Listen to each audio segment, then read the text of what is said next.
اور جس وقت اسی روزہ افطار کرنے روزہ افطار کرن دیا بھی مختلف دعاواں نے۔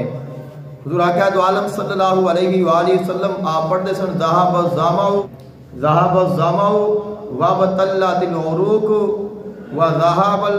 وثبت الاجر انشاءاللہ، کہ بھوک چلی گئی، سکون آ گیا، اور ساڈا جڑا اجر ہے وہ اللہ تعالیٰ دے ذمہ کرم تے ثابت ہو گیا، روزہ مکمل ہو گیا، اس اجر سانو خود خدا عطا فرمائے گا۔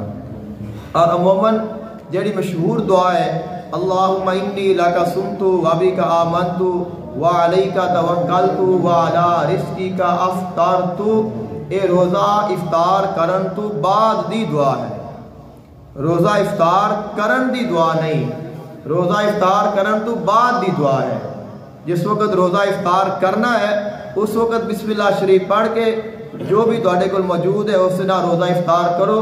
روزہ افطار کرن تو بعد جب افطاری ہو گئی پھر یہ دعا پڑھنی ہے، کیونکہ اس دعا کا معنی ہے کہ اللہم انی لک صمت، اے اللہ میں تیرے واسطے روزہ رکھیا، وابک آمنت تیرے اتے ایمان لیاندا، وعلیک توکلت تیرے اتے بھروسہ کیتا، وعلی رزقک افطرت اور تیرے رزق وچوں میں روزہ افطار کیتا۔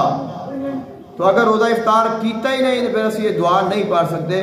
اس کا معنی ہے کہ روزہ افطار کرن تو بعد اسی یہ دعا کران گے، اور روزہ افطار کرن تو پہلے دی یہ دعا نہیں ہے، روزہ افطار کرتے وقت دی یہ دعا نہیں ہے، روزہ افطار کرن تو بعد دی دعا ہے۔ لیکن جس وقت روزہ افطار کریے عین افطاری دے وقت جو بھی دعا کریے اللہ تعالیٰ قبول فرماندا ہے۔